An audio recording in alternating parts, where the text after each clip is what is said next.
Hey everyone, this is James at pandirasbox. This is a video for Osiris, John the Hut Dweller. I'm going to read to you the myth of Osiris.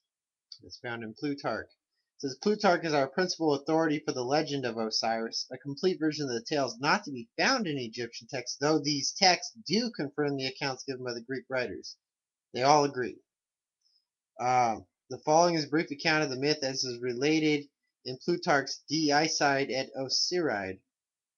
Rhea, who is the Egyptian sky goddess Nut, was the wife of Helios, Ra. So he Grecianizes the names, but I'll read it to you with the Egyptian names. Nut, the sky goddess, was the wife of Ra. She was, however, beloved by Geb, whose affection she returned. This had to do with masturbation and whatever. When Ra discovered his wife's infidelity, he was wrathful indeed, and pronounced a curse upon her, saying that her child should not be born in any month or in any year. Now the curse of Ra the mighty could not be turned aside, for Ra was the chief of all the gods. In her distress, Nut called upon the god Thoth, who also loved her. Thoth knew that the curse of Ra must be fulfilled, yet by very cunning stratagem he found a way out of the difficulty. He went to Selene, the moon goddess, whose light rivaled that of the sun himself, and challenged her to a game of tables. The stakes on both sides were high, but Selene staked some of her light, the 70th part of each of her illuminations, and lost. Thus it came about that her light wanes and dwindles at certain periods, so that she is no longer the rival of the sun. From the light which he had won from the moon goddess, Thoth made 5 days, which he added to the year, at that time consisting of 360 days, in such wise that they belonged neither to the preceding nor to the following year, nor to any month. On these 5 days Nut was delivered of her 5 children, so at this time was 360 days. Revelation records a lot of this mythos. Osiris was born on the first day, Horus on the second, Set on the third, Isis on the fourth, and Nephthys on the fifth. On the birth of Osiris, a loud voice was heard throughout all the world saying, "The Lord of all the earth is born." Sound familiar? A slightly different tradition relates that a certain man named Pamiles, carrying water from the temple of Ra at Thebes, heard a voice commanding him to proclaim the birth of the good and great king Osiris, which he straightway did. For this reason, the education of the young Osiris is entrusted to Pamiles. Thus it is said was the festival of the Pamilia instituted. In course of time, the prophecies concerning Osiris were fulfilled, and he became a great and wise king. The land of Egypt flourished under his rule as it had never done heretofore. Like many another hero god, he set himself the task of civilizing his people, who at his coming were in a very barbarous condition, indulging in cannibalistic and other savage practices. He gave them a code of laws, taught them the arts of husbandry, and showed them the proper rites wherewith to worship the gods. And when he had succeeded in establishing law and order in Egypt, he betook himself to distant lands to continue there his work of civilization. Note in the Gospels, they are really church fathers and Cerinthus, who was educated in the Egyptian wisdom, was really trying really hard to make this, to steal these ideas from Isis and Osiris, the Isis cult, the Serapis, and to stick all these ideas into the Gospel. Okay? That's what they're trying to do. That's the corruption of Cerinthus. The carnal resurrection is Egyptian bullshit.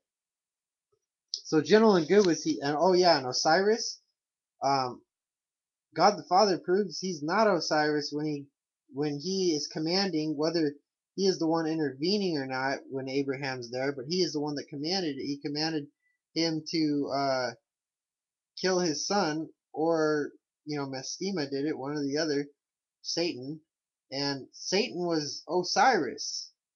To the Jews, Satan was Osiris. He was the devil. That's what they saw him as, because he represented everything Egyptian. And when he had succeeded in establishing law and order in Egypt, he betook himself to distant lands to continue there his work of civilization. So gentle and good was he, and so pleasant were the methods of instilling knowledge into the minds of the barbarians, that they worshipped the very ground whereon he trod. He had one bitter enemy, however, in his brother Set.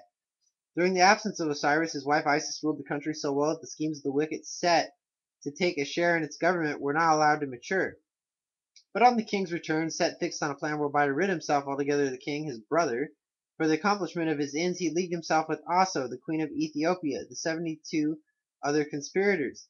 Then after secretly measuring the king's body, he caused to be made a marvelous chest. Notice these numbers, 72. They're all astrological. Every one of them has to do with the seasons, the planets, the sun, astrology, yada yada yada, from Egypt.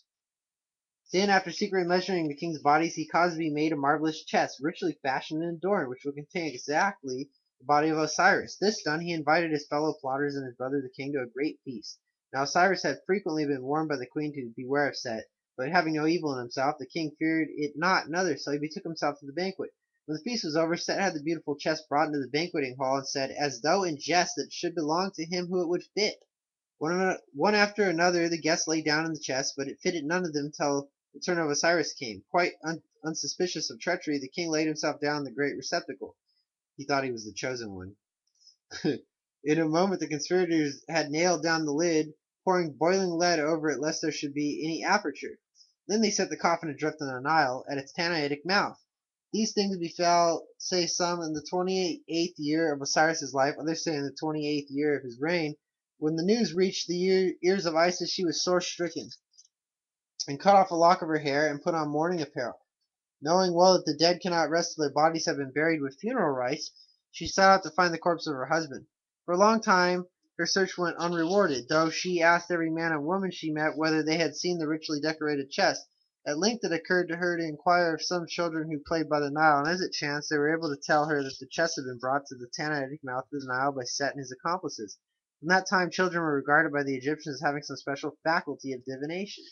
So this obsession with children that's inserted into Jesus is that because Paul shows that Jesus wasn't teaching that. Jesus was teaching that you needed to become mature in the spirit, not remain a child in the spirit.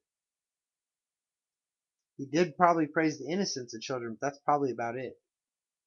Um, by and by the queen gained information of a more exact kind through the agency of demons, by whom she was informed that the chest had been cast up on the shore of Byblos, which is an ancient Egyptian city of Phoenicia. It was Egyptian first. All of Canaan was part of Egypt at one time. And flung by the waves into the tamarisk bush, which had shut up miraculously into a magnificent tree, enclosing the coffin of Osiris in its trunk. The king of that country, Melkart by name, was astonished at the height and beauty of the tree, and had it cut down a pillar made from its trunk, wherewith to support the roof of his palace.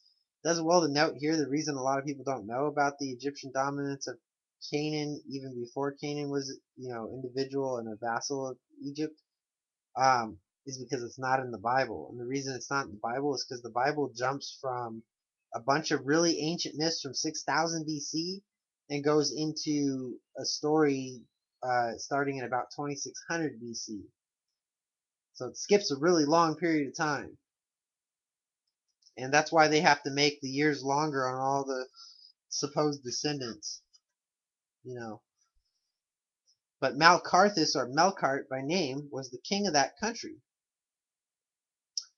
He had cut down he had it cut down and a pillar made from its trunk wherewith to support the roof of his palace. Within this pillar therefore was hidden the chest containing the body of Osiris.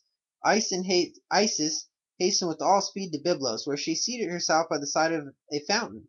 To none of those who approached her would she vouchsafe a word, saving only to the queen's maidens, and these she addressed very graciously, braiding their hair and perfuming them with her breath, more fragrant than the odor of flowers.